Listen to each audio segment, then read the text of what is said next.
Greetings and welcome to another powerful edition of the Community Defender Talk Show. One powerful hour of truth in a day of falsehood. I'm your host, Brother Darrell Muhammad, and we're happy to have you. And I'm Sister Deborah Muhammad, and it's good to be back with you all today. Absolutely. And of course, tonight's program is one that we want everybody to pay significant attention to because it deals with a continuing problem as it relates to law enforcement and its treatment of black people in this country.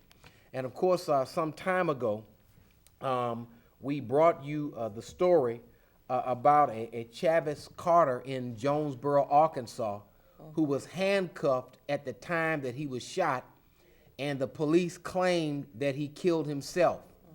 Something similar to this happened in North Louisiana, and now this thing has actually come to be local in, it is New Iberia, correct? That's correct, New Iberia, Louisiana. And so we have Mr. Victor White Sr., who is the son of, who is the father of the victim, here with us in the studios to talk about this situation.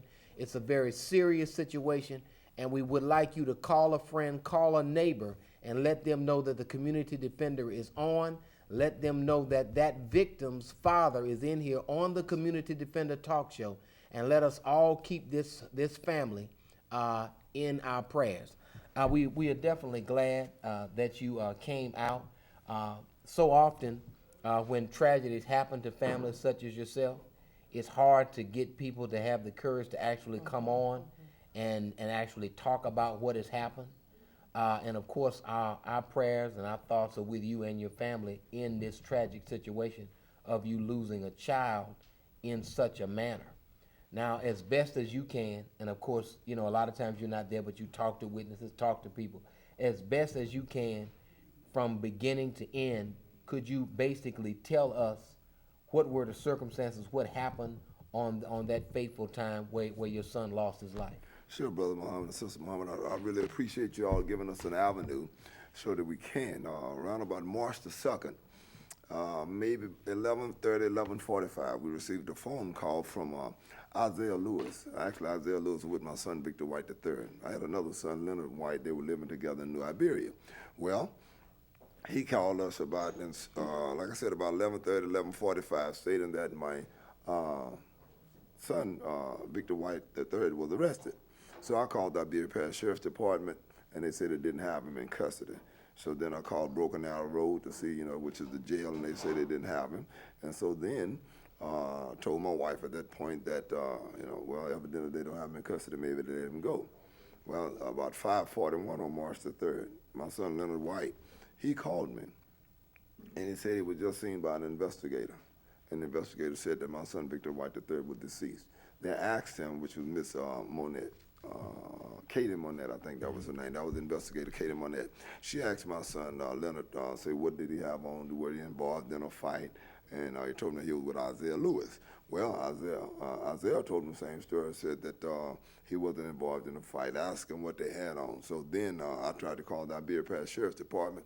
I tried calling Broken Arrow Road, and they kept switching me to the Louisiana State Police. And it took about 30 to 45 minutes. Then that's when the detective Monette had called me. And she told me my son was deceased. And she said, well, you need to come from, and we live in Alexandria. So she said, we need you to come to New Iberia. She said, but you need to hurry up and be careful. So we drove to New Iberia, got to New Iberia, went by Isaiah Lewis' house first, so we could find out really what had happened. And Isaiah Lewis told us that they had walked from the store, 304 Lewis Street. They had walked from the store, and the police stopped them about 2 blocks away, asked them, were they involved in a fight? They told them no, weren't involved in a fight. They told them what the individual was involved in a fight, what they looked like, where they were. And so he said they asked them for their IDs, and they told them neither one had an ID. So they asked him for their birth date and gave him the name and so he ran it and said then. So they searched him and told him to sit down and sit him down for about 30 to 45 minutes. Sitting, then they say search my son, and they say found, he says marijuana. They say found a small amount of illegal drugs. He says marijuana, that it was marijuana, then searched him again. And they put him in the back seat of a car, and then they told Isaiah that he could leave. See, so now after he told us that, that's when I called the officer back. Well, I called the detective on that back and asked her where was my son. She said they was in the process of bringing my son to Lafayette to the forensic lab for an autopsy. And so I asked her, I said, well, man, well, how y'all know it's my son? She said, well, I identified him by his ID. And later on, I found out that to be true because the ID was still in his personal property that we had, not that they had, but left at his apartment. And so they couldn't have did that, but they told me I couldn't see him. She said I could not see him, that his body was on the way. And so then I asked, well, man, where is he? So they told me it was at the Iberia Medical Center. So I drove to the Iberia Medical Center. Me, my wife, and my kids, we drove to the Iberia Medical Center. And Dr. Robert Rahim was actually in the visit for ER that worked on him that night. So I had them call them because they told me they couldn't give me any information. It was under investigation. I said, well, if I'm listed as the next of kin, so why can't I get any information? Well, he told me still he couldn't. So Dr. Robert Rahim called, and I asked him again. He told me they need to talk to their privacy officer. Well, when he talked to the privacy officer again, he told me that it was under investigation. So he couldn't tell me anything. So then by that time, Officer Manette called me back, and she said that they had talked to the coroner. The coroner said that he could meet me there by 9 o'clock, because now it's about 8:15, 8:20. She said that he could meet me there by 9 o'clock. And then, so she said, but now the understanding is that when he meets you, only one person can go back there and see him, you know. And I said, well, I don't understand that, but whatever we need to do, that's what I need to do to identify my son. So then they did show up, Rivet, I can't remember his first name, he was the coroner, and also Trahan, I don't remember Lieutenant Trahan, he was the supervisor. That was handling the investigation. Well, they told me not only would one person go back, they said, well, for you to go back, the other thing is that you cannot do nothing but look at his face. You can't see his body. So I said, well, that's kind of weird. You know, I told them I've been pastoring over 10 years. You know, I normally go in, I can see body. You know, but they told me, no, you can't see the body. So then they told me that the coroner would answer my question, because no one had told me how my son died. When I asked, they all said it was under investigation. So when we go back, I see his face, and in his face, there was a mark that extends from here all the way down to here. Also on his forehead, I could see where he had been hit, and his lips, I could see that, his lips were busted. And so, and I looked at him, I said, so can y'all tell me, you know, okay, what happened? How did my son die? I mean, was he shot? Was he stabbed? And so, and I told the coroner, I said, well, the state trooper said that you're going to be able to answer my question. And he looked at Lieutenant Tron and said, well, no, the state trooper has to answer your question. So they went back and forth on who was going to answer, so I didn't get any answers. But then there was an individual with Lieutenant Trahan, another state trooper, and he asked me, well, how did your son get to the hospital? Was he transported by ambulance? I looked at him, I'm saying, well, what you mean you asking me? I'm up here asking a question. So Lieutenant Trahan looked at him and told him, look, don't. And that's how they did that. So then we left, drove from New Iberia back to Alexandria. Then when I got to Alexandria, a friend of mine, Pastor Darren Sophus, called me and told me, look, man, you need to go on to Facebook, pull up the Louisiana State Police website. He said, he got an article up there about your son. I pulled it up, and that was saying that my son was involved in a fight. And when they responded to him, found a small amount of illegal drugs. And then when they brought him down to the processing station, he became uncooperative. And when the officer went to go get some help, he produced a handgun and shot himself in the back. Well, at that point, I got on the phone. I called I think Stephen Hammond, whatever he was the public information officer, that's whose name was listed, and called him. And I told him I was outraged and I was angry because here it is, I just left from New Iberia trying to find out what happened to my son. Everybody told me they couldn't tell me anything, but here it is posted on the World Wide Web saying that my son produced a handgun, shot himself in the back, and I told him I know better than that. I know there was no way possible that. So he said, well, look, let me let you talk to an investigating officer. Well, the investigating officer was Ms. Katie Monette, and I already spoken with her. And see, so here we go talking to her again. And so she said, well, maybe you need to talk to my Lieutenant Trump. No, I don't need to talk to him because he was standing right there in front of me. I'm just trying to figure out, okay, why didn't anyone tell me? So now we got people that's going to be looking at that, my family going to see that, and here's where we had no cause of death, and now you're trying to tell me my son killed himself. I said, no, ma'am, that's a lie, and I'm not going to believe that, and you're not going to make me believe it. So she asked me, well, do you know anything that could have happened between him? No, I don't know anything, because I talked to him Sunday morning. I had talked to him, and then again on his person, he had just looked at a vehicle. He was going to buy a vehicle, and he had more than $800. But then when we come up to get his possession, first they told me he only had $91, and that's that Broken Arrow Road. Get up there, said $91, and then when I called our attorney, she called someone, and then when they brought his wallet, there was two $100 bills in the wallet. See, so but they told me before it wasn't. So, and I told him I knew he had it because I talked to him on the phone. He was looking at a vehicle that morning, and from that point to now, we haven't gotten any information. They're saying that the coroner's report is not completed, and actually before that they said that that they had completed their investigation, had talked to an individual that they need to talk to. Well, I decided to go by the store. I went by the store and asked the owner. I said I was trying to get some closure, and I said if they tell me you have a video, if you would be so kind, I just want to see the video and see what happened. And he said, well, sure, I don't have a problem. And so he let me see the video. And when I looked at the video, that there was a fight, but my son was not involved in the fight.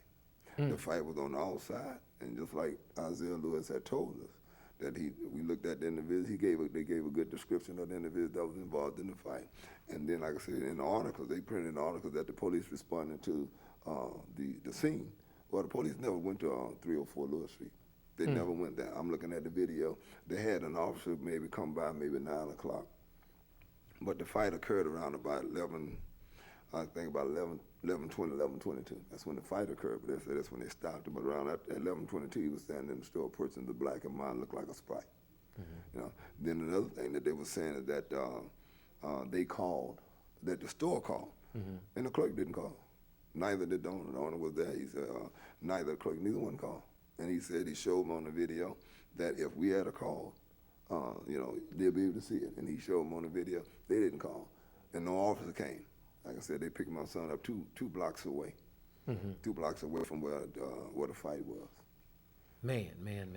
So, to summarize, it looks like they got into an altercation with your son, killed your son, then blamed your son for his own death, and then stonewalled you whenever you tried to find out what was going on. Sure, even wouldn't even say that. And then gave you just nothing but the runaround. So how was he supposed to have produced the gun? I don't know. That's what I'm saying. I don't know how he produced it. Where did the gun come from? Was he already in custody Yes, and they had ma'am. processed him? He was in custody. Matter of fact, they searched him twice. He was handcuffed to the back. According to them, he was handcuffed to the back and in the back of a police cruiser. And when they brought him down to be processed, according to them, that he become uncooperative. Why would and that's my thing again. Why would he become uncooperative when he already did that? He rode in a police car from where he picked him up all the way down to the processing station, and now he becomes uncooperative. Well, knowing my son, I know that part is not true because they say he had a small amount of illegal drugs. I doubt that very seriously because he would understand more. Not even if that's what the case. My thing is that he was in your custody and care of. And your job is to protect and serve, and here it is. I think that that was abuse of power. Either way it goes, that and my son, male weighed 120 to 130 pounds. See, so I don't think the officer in question, but which we don't know who he is either. So the coroner's report is not complete? Again, that's what we're being told. The coroner's report is not complete. The forensic evidence that they sent out is not has not been returned. And it is 3 months later. 3 months later, and you said that they said that he died from a gunshot Yeah, wound. self-inflicted gunshot wound In to the the back. back. That's correct. That's correct. While handcuffed. While handcuffed. Say he was handcuffed and After produced he had it. been searched and everything. Right. After being searched, they searched him, and again, they searched him They twice. found marijuana, but they didn't find a gun on him. That's correct. Well, again, as Reverend White is saying, they said that they found marijuana on him. You see what I'm saying? Right, they alleged. And so basically there's a great deal of dishonesty going on with the police in that they're stonewalling family members. And really, if they didn't have anything to hide, they would have been forthright with the family. And what it looks like is that somebody lost their temper, beat the young man, and then after beating him wasn't enough, they just went ahead and shot him. And then now what it looks like to me, what is obvious is that the cover-up begins. Yes. Once you've murdered the person, you don't want to arrest the officer that did the murder. So now you have to figure out a way to cover up what you've done. And then you're stonewalling family that is bereaved, that are coming down to find out what exactly happened. And then you're lying to them, saying that you can't give them any information. And before you know it, you've posted up a lie on the World Wide Web. You see? You're right. That is a significant lack of integrity, and it shows that there must have been a murder of him while he was in police custody, the same way this other young man was murdered in Jonesboro, Arkansas, while in police custody, shot, and it seems like there's an epidemic around America for young black men being handcuffed and killing themselves. Right. We have this happening in Georgia. We have it happening in Arkansas. We have it happening in North Louisiana. Now we have it happening in South Louisiana. So it seems to me that, it obvious, and I'm just going to say this. There's no way that police officers would believe three of us if somebody who's with us ended up with a bullet in his back and believe that, well, he shot himself. They wouldn't believe that. They would arrest everybody, charge one person, and then charge everybody as a principal and see who talked. But they wouldn't allow us to go free, moving around with a dead body amidst us. So why then should these same law enforcement officers allow that to go on amidst them? You see, it is an obvious murder and cover-up. Somebody lost their temper, full of hate, and you know the attitude in law enforcement, and murdered this person, and then now are blaming him for the murder when that's an impossibility. And what you're gonna find maybe is that the bullet probably went in the upper part of the back, which means it would have been impossible for him to, and probably went straight through, which means that there's no way a handcuffed person could any kind of way get that kind of angle to fire a bullet like that.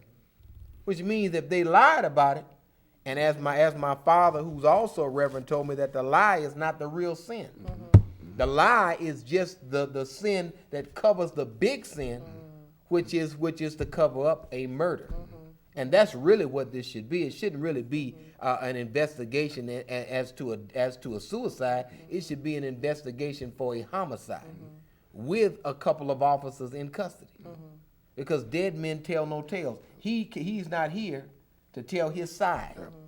But we can see from the circumstances, and police officers all the time bring people to jail based upon circumstantial evidence. The circumstances say that this young man was murdered. And so then another thing, even with that, like I said, even with him being in custody, my thing is saying he shot himself, but he was in your custody. So you had a duty to protect him from himself and to protect him from you. That's right. So therefore, why would you let him? Because, anything could have happened. So, and that's what I find so strange about it. Also, when I went down, I tried to get a copy of the police report of the arrest. See, because in order for you to detain him, so you were processing him, you had to arrest him for something. Well, they told me it wasn't. So I go down, I'm saying, okay, well, they have to, if you arrested him, y'all say you found illegal drugs. Well, if he's been arrested, I want to know, what did you charge him with? Well, I was told again that, he wasn't charged. Well, okay, if he wasn't charged, Why was he in custody? why was he in custody? And then here's the other thing. In jails now, there is a requirement that at every stage of movement, particularly when you're being processed, that the cameras be rolling. So whatever happened, they should, unless they're in the 1800s or something, have film as to what happened and how he was moving and being processed. You see what I'm saying? So when Zimmerman murdered Trayvon Martin, there was film of the police cars. They were bringing him in for questioning, film of him as he walked in, film of him as he talked to the officers. At every stage of his movement throughout that police station in Sanford, Florida, there was a film of his movement. So the question then becomes, are there cameras, number one? And if there are cameras, what's on them? And will what's on that camera corroborate the lie that you've told? And I would suspect not. That's Well, I right. tell you, one of the articles that Lieutenant Green, I guess that's the public information officer for Iberia Parish. On one of the articles, that's what was one of the questions asked, and then on that one of those articles, they said that the one at the station, it was defective. And that's what I mean. Like I said, I can't. I was gonna pull that article up where he said that it was defective.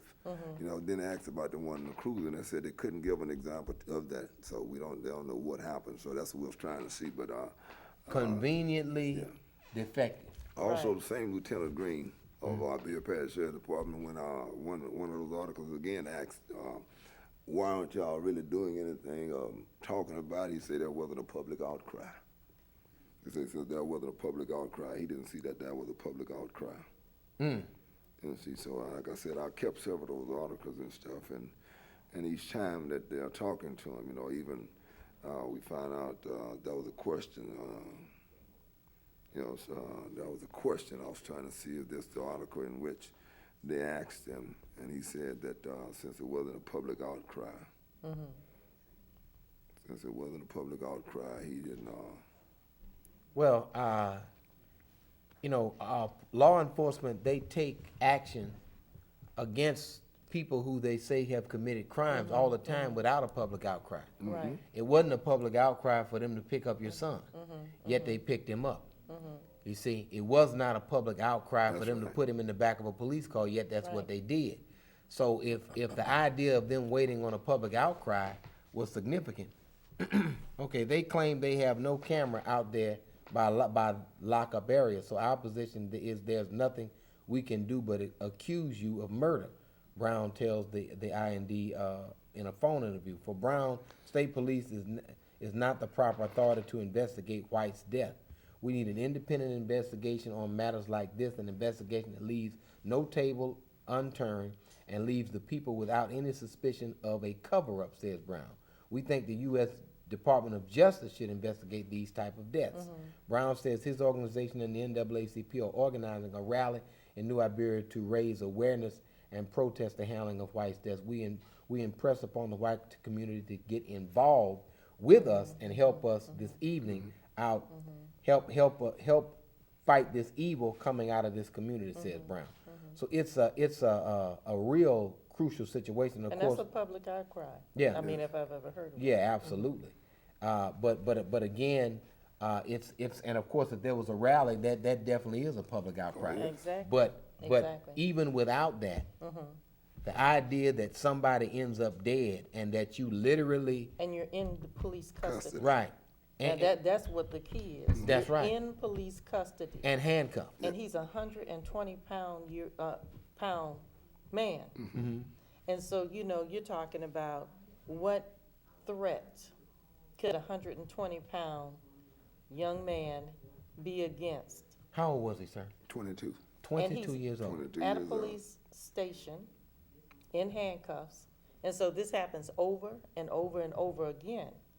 And our young black men are being killed by the police, wholesale, without any thought to it. Even if there is a public cry, they still do it and justify it. As the Honorable Minister Louis Farrakhan said, it's justifiable homicide. So they paint all black men as savages, as a public threat.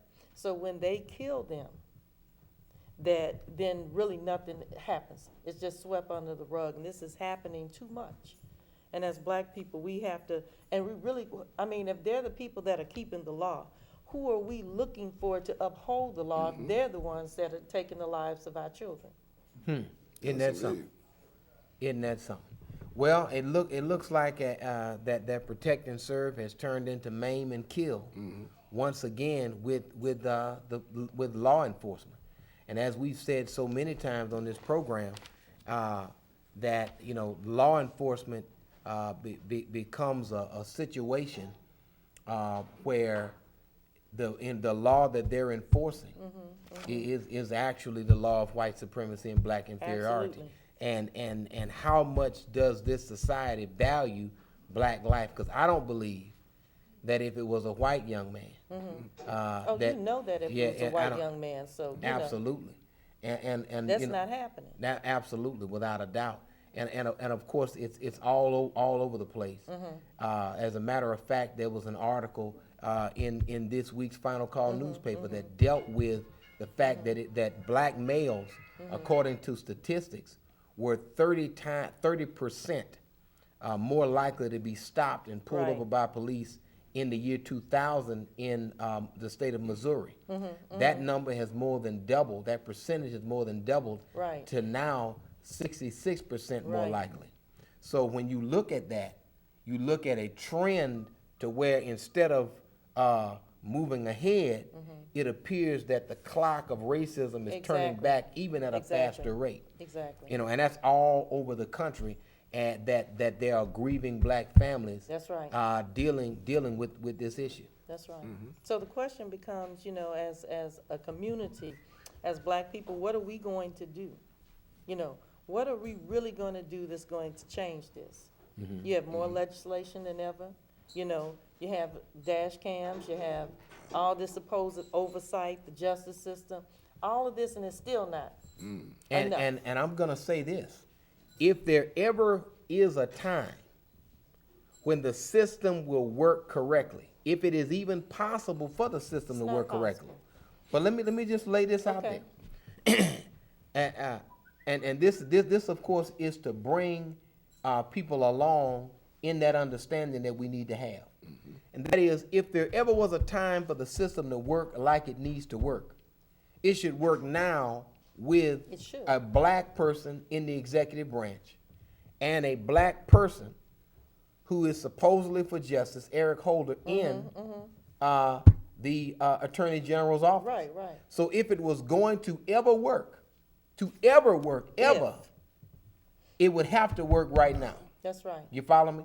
So if it is not working right now, then that tells me that it is impossible for the system to work properly if it can't work right now. Right. So, and here we are, and like I say, we work hard.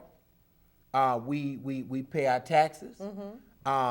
We raise our families. We do the best that we can under very difficult circumstances. And of course, this is supposed to be Father's Day. Right.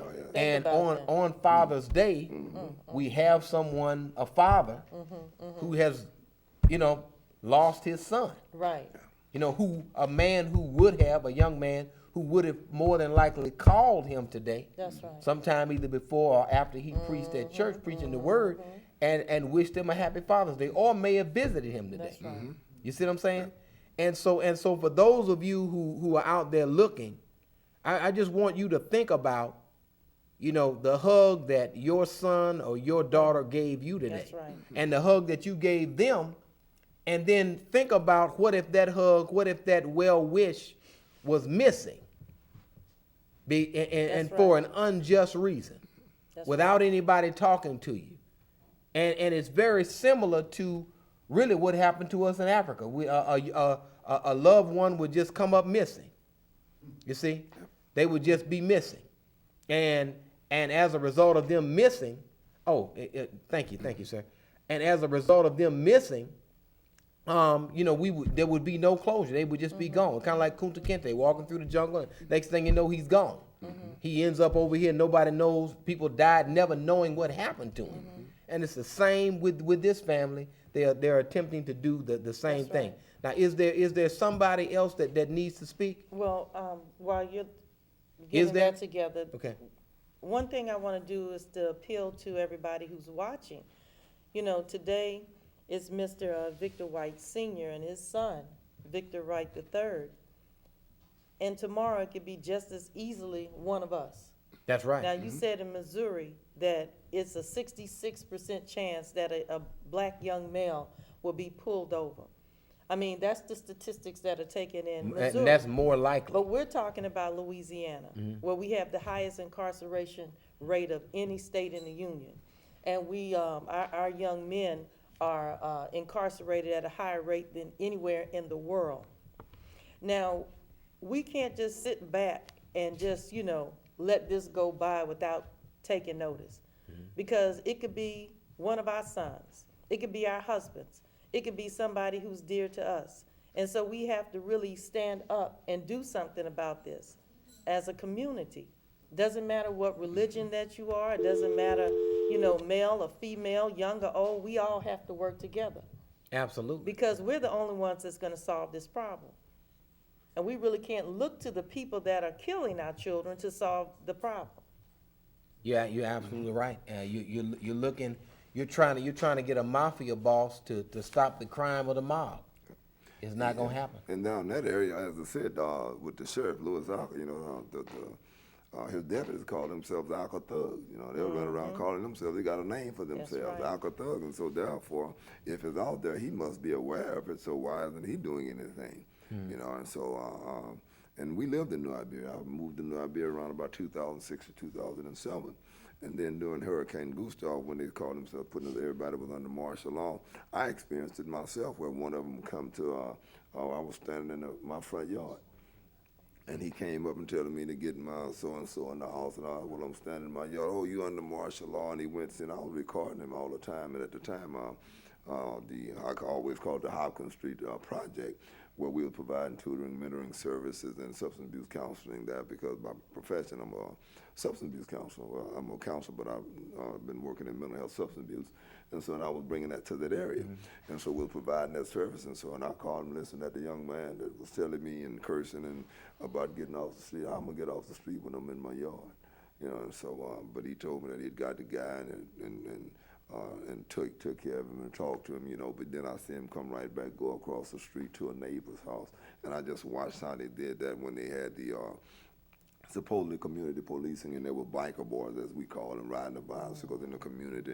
But yet and still, you know, I couldn't see how it was beneficial, because they was using abuse of power when they would take a baton and shove somebody, you know, in the chest and push them off the street while on a bicycle. See, that kind of stuff. So I seen it then when he was elected, and so again we moved about 2000, and I moved back to Alexandria around 2011. And that's something. Let's go ahead and take this call. Okay, missed it. All right, sorry about that call. If you can go ahead and call back and get in on the discussion. And for those of you who are watching, we do have the number on the screen for you to get in on that discussion that we're having today. What we want to know is what really happened to our brother Victor White III. And it looks to us, as it has looked too often, really, like a murder by police and then a subsequent cover-up of that murder. And so, you know, a lot of times people have I guess, gotten somewhat upset by how we characterize things on the show. Right. But again, this kind of thing keeps happening.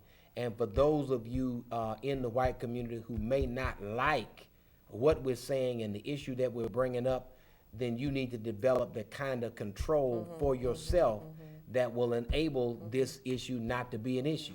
But it continues to be the kind of issue that comes up over and over again, and the grief just continues to grow, and really the frustration of the black community continues to grow. Let's go ahead and take this call. Go ahead, caller, you're on there with the Community Defender. Yes, indeed. I wanted to say this is a very enlightening program. And, of course, my deepest sympathy go out to the White family for the loss of their young son. And we also need to thank Reverend Brown, Brother J, Margie, all of those that was at the rally. And I would like to say something that Lieutenant Green was never the spokesperson. Lieutenant Green is an African-American for the out of New Iberia. He was never the spokesperson for New Iberia Police Department. They always had this other guy that was the spokesperson. So that's something I wanted you to know, Mr. White. Also, this is a police department where the city disbanded several years ago. And the new department decided to continue to employ these rejects police officers from New Iberia. Also, when you stated that they claim that they allegedly found marijuana, I personally have taken pictures of a New Iberia police officer planting marijuana under a van, and so you have my name and number. You could contact me anytime, but I just want you to know that this is one of the most corrupt police department in the existence. They were the same police department that had tear gas thrown on hundreds of black people for the sugarcane festival. So it's a history of the New Iberia Police Department, and anything that we can do, can you please let us know? I know you mentioned about an autopsy. Where is that, and what else would be the procedures to help out, sir? Yes, we are in the process of it too. So yes, we're in the process of it, and I know we had two funds set up. That was a GoFundMe account, and then there was a Mid-South Bank account. So and the GoFundMe account is Victor Justice for Vic. So and it has been set up. So that's a GoFundMe account that's been set up, and then I think we had the and then there was a Mid-South Bank account, and it's also set up for Victor White III. So, For an independent autopsy? Yes, ma'am, independent autopsy.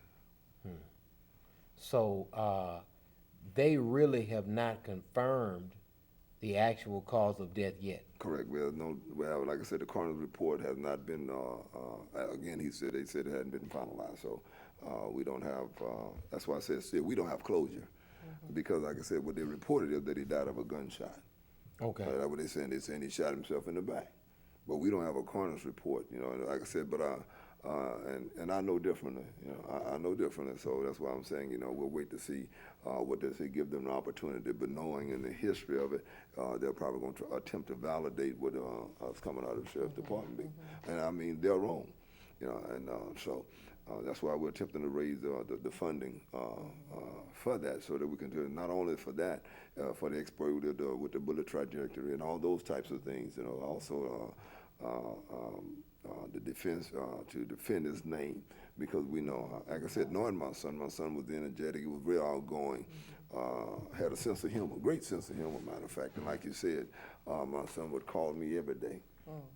Every day, maybe sometime twice a day, we discussed. I mean, also what they didn't mention, and that my son had at that time was a 6-month-old daughter. You know, and he had moved down to New Iberia. Actually, had just moved from Alexandria, Louisiana, back to New Iberia, and he was working at the Waffle House down in New Iberia, and he was preparing to get him a place so that he could also begin to raise his own family. And that's why I said that now that's taken away from his daughter, where she won't be able to even see him. You know, this is Father Day, but yet and still he's here. He's not here. So he on this Father's Day, we find out that you're a father that lost a son, and that a little daughter has lost her father as a result. Let's go ahead and take this caller. Go ahead, caller. You're on the air with the Community Defender. Greetings, Brother Darrell, and greetings to your guests. And again, like the previous sister, he has our sympathy. Listen, this case speaks volume to what is going on in America, Brother Darrell and Mr. White. First of all, especially with this department, there would be, in any other past incident like that, a preliminary investigation or a pre-investigation statement released by the department. But you know what? Since this time has passed, nothing has been said. No one indicated, well, you know, we have a gun in the possession. Nobody said, well, the coroner's office had some pre-investigation information that showed that this person did what they say he did. You know, because they've been eerily quiet. That's the problem. The quietness, Brother Darrell. So when you see a lot of quiet situations in the case of what happened to Victor White, they're covering up something. And even the state police would come out and say something that, you know, well, the pre-investigation shows that Mr. White did himself in. No, trust me on this one, Brother Darrell. Everybody around the country is talking about this case akin to what happened to young Chavis Carter in Arkansas. And there's a pattern. If you look at the number of cases since 9/11, the number of black males being killed every year has grown, and no one's saying nothing about it. So I want people to understand, don't expect no federal protection from no U.S. attorney, even the one appointed by President Barack Obama, because you know what, this U.S. attorney in Lafayette has been sitting on a number of high-profile police brutality cases, hasn't done anything. They go after officers for malfeasance, but never after officers for killing a black man. You have a more chance of getting a prosecution, like in the case of the police officer in Sulphur who killed a dog. They go after these kind of officers, but if you kill a black man, you get a badge. That's my comment. Thank you so much. Thank you, and that was very enlightening. Exactly. Go ahead, Sister Daphne. Well, I was thinking about what the caller was saying, and we have to think about how the police officers are trained now. We have to go back to what they're being trained. At one time, it was protect and serve. We used to see that on the cars and whatnot. But now they're being trained in paramilitary operations. So when you're talking about paramilitary, you're talking about house-to-house warfare. And so That's if right. you're being trained in that manner, then that tells you what? There's a war. Even though we may not be aware of it, but there's a war on black males in America. And so, what we're seeing. Hold on, let's take this call right quick. Okay. Go ahead, caller. Yes, I want to first send out my condolences to the White family, and I am close to them. And for a little bit, I was listening to how, it was done. He was supposed to have been shot, handcuffed with his hands behind his back. And I also was listening to the highest crime rate in Louisiana in the New Iberia Police Department. Now, I'm from California, and I done seen worse than this. And back when they had, officers that have done wrong to somebody, the only way you're going to get something done about this, and should be done, is get in their pockets. All this that's going on, we can talk and talk, get conferences, and run the white family crazy. The only way is something's going to be done and learned by this is get a lawsuit going against the officers, like Rodney King, California burning on fire. Because, see, if this was California, there would be something on fire. I hate to say it, because it's just wrong. And the only way is a shut and close case, get in their pockets. And if, the state is so broke, if you get in their pockets enough, they'll stop with this abuse and get the police department. Because when they closed down Grandpa Police Department in California and moved them officers, I hate to be color stricken, but white don't stop there. What's going to happen, they're going to move them around, give them another office, and they're going to beat somebody else. So this should be shut and close case, and each time they do this, just pay the people, and they'll get tired of this. And that won't bring their loved one back and get down to them paying the cost of finding out what happened and how it happened. How could he shoot himself, handcuffed, come on now. And I'm just outraged, and I've been knowing this child since he was young. And that's my pastor, previous pastor. And I went underneath his NA and AA, and he is accurate, and he's raised his kids trick. Now, they may have strayed, but they, come on, some weed, and it's prejudice. And the only thing I got to say, I am so outdone, is, go on and help the white family financially. He shouldn't have to pay for this. He shouldn't have to set up funds. He shouldn't have to do none of this. It should be paid by them people. And then if they feel like he's wrong, and then he reimbursed them. But I doubt if they find out that this is a wrongdoing. Absolutely. Thank you, caller. We definitely appreciate your insight on this, sister. Well, as I was saying, being a police state, that's really what, in the black community, what we're in. Like you said, you were in your front yard and somebody's telling you to get off the street. Literally, we are living in a police state in the black community, and we need to wake up and realize that. We are in a very dire situation, and we're the only ones that are going to solve our problems. And so, we at some point have to get sick and tired of being sick and tired of the same thing and get up and do something for ourselves. And so, that's really what it amounts to, because as she said, we can't bring your son back, but what we could try to do is make his life make a difference, by turning our communities around, so. That's absolutely 100% correct. And, this kind of thing, as everybody has said, it continues to happen over and over. And the ridiculousness of the excuses, the ridiculousness of the explanations. Shot yourself in the back while handcuffed. Shot yourself in the head while handcuffed in Arkansas. Shot yourself in the temple while handcuffed in Georgia. I mean, this thing continues to go on and on and on. And then, of course, we have these taser murders that go on in this area. So I would say that, this is a good family. a hard-working family that has, really, it looks to me like brother has dedicated his life That's right. to the service of others on a yeah. variety of different levels. You got the spiritual level, you got the mental health level, you got the substance abuse level. So here's a man that's serving the community That's right. who absolutely doesn't deserve to have a country that he is making a contribution to have that same country murder his son and then not give him an explanation Right. and do not even come to him like, okay, let's see if we can settle this some kind of way. But the victims always get victimized over and over again. There's no way that you can have your child in their custody and then they can treat you like you're a criminal. Like you're asking something that isn't due you, an explanation of what happened. And so we just keep on, we can't keep on doing the same thing expecting something different to happen.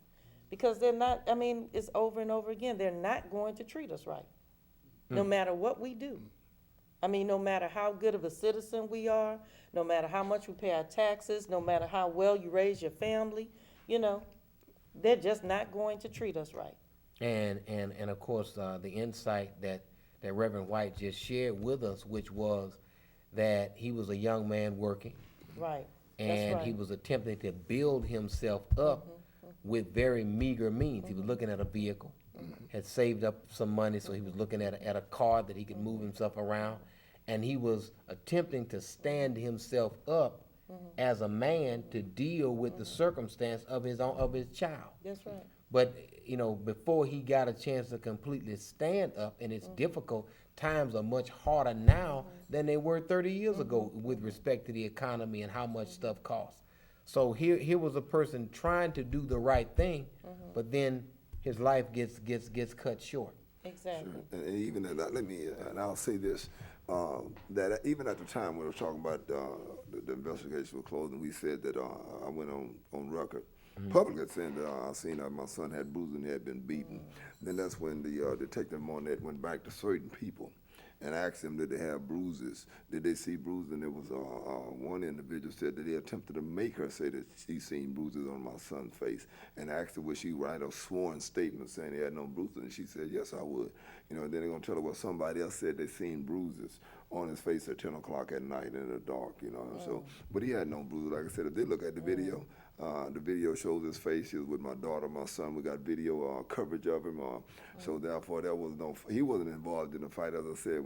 So if they try to make it that, the video clearly shows that my son was not in a fight.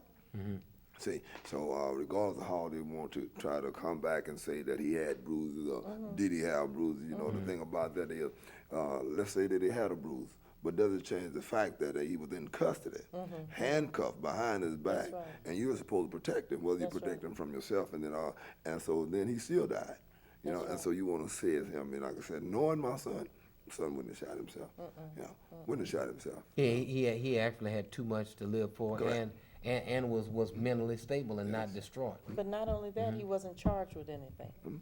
So what did he have to be distraught about? Even if that were the case. Even if I was just thinking about the marijuana, the alleged marijuana that they said they had on him. It's just so interesting if he had a negligible amount of marijuana on him, if he did. It's amazing how that's enough to arrest you here in Louisiana. But you can go to California, you can go to all these other states, and it's legal. So, and so if that were the case, why they picked him up? And then you wind up dead. You understand what I'm saying? There's just some inconsistencies in this thing that they call the law. There is no justice for our people under this law. None whatsoever. Absolutely. I cannot disagree with you because, we deal with these issues all the time on the show, all of these things that come in. And believe you me, for the viewing audience, because we watch these issues, look at them closely, study them all the time, we are not able to get to 10% of the police murders that occur in America. And at the height of lynching, according to the statistics that Sister Ava gave one Sunday in one of her lectures, she said that during Jim Crow, there was a lynching every 4 days. Right. But she said that in America, a black man dies in police custody Think about once every 3 days.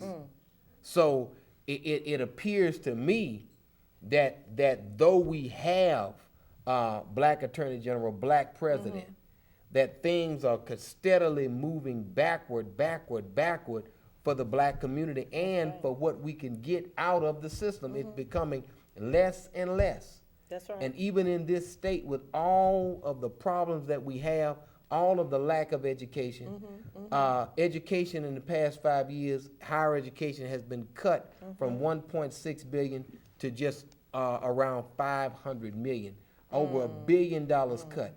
We're going in the wrong direction, and our people are constantly suffering. Let me go ahead and, okay, I missed that call. But the bottom line of it is that it's going to take the unity of our people, the respect of one another, the love for one another. And see, that's why we don't get involved in what they call religious gangbang. Because the bottom line of it is, I'm a Muslim, you're a Christian, but when we get pulled over, it's not because of our religion, it's because we're both black men. And that's the thing that as a people we must realize and come together on that. I have to be able to reach out and hold your hand. You got to be able to reach out and hold my hand, because tomorrow it could be my son. You see, and I got 3 of them, 3 sons and 3 daughters. Okay, so I would not want this to happen to any of my children, and that's why it's important that we lend a helping hand and help to get this information. Now let's go ahead and take this call. Go ahead, caller, you on the air. Yes, I'm back. I want to give my condolences to a white family again, and I'm standing up here listening. This is crap. I was listening to the report about what he has to live for. He just had a baby. Okay? He just had a baby. Not only that, he was becoming a young deacon in the church.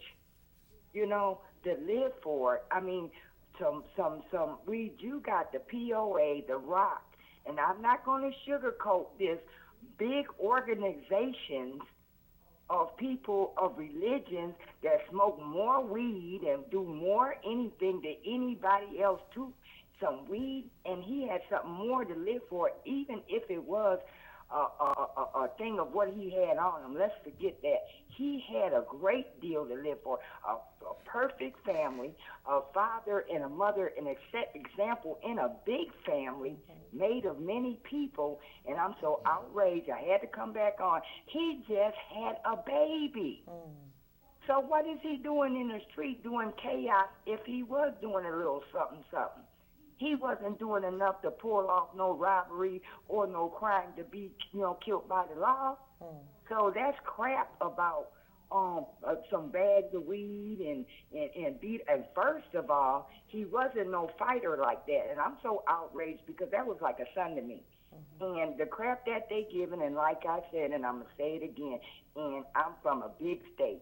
Until the state of Louisiana get hit dead in the pocket while they so broke and start paying these people for the wrong that their people and officers and officer political and all this stuff have done to people, they wouldn't be so darn broke, and they'll stop doing what they do. That's real. And I like I say, I'd have to agree with you. They certainly don't care about human life. Maybe they'll care about their financial life. You know, I mean, that's just real. That's what it's about.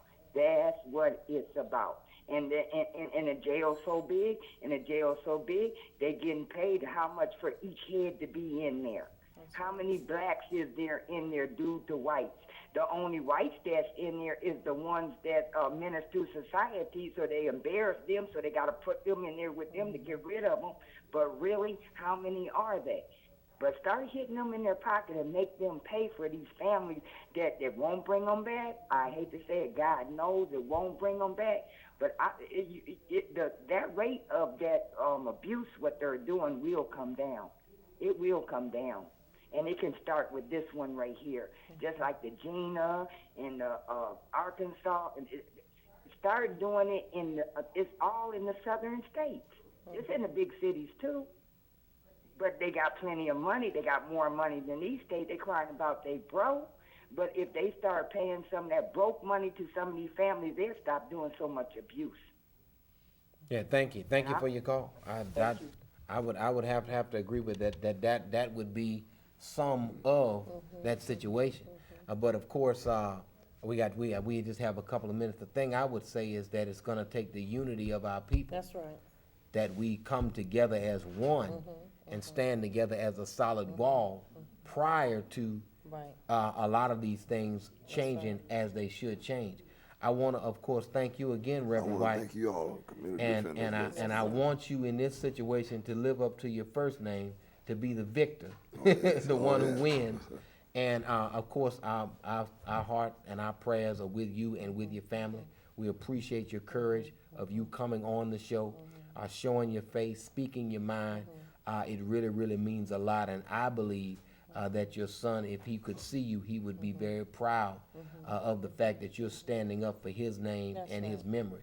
And of course, I wish he could know the kind of love that his father is showing for him in this time, Sister Deborah. Well, not only that, you need to keep us updated. So that, we can bring it to the public about what's going on and not, just let it go. Not just let his name be another black young man who was killed and that's it, another statistic.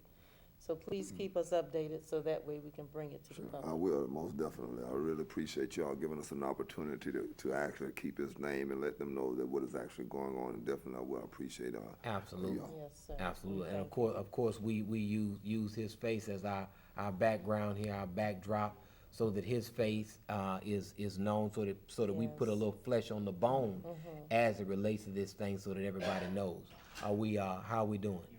Okay, good deal. All right, that's it.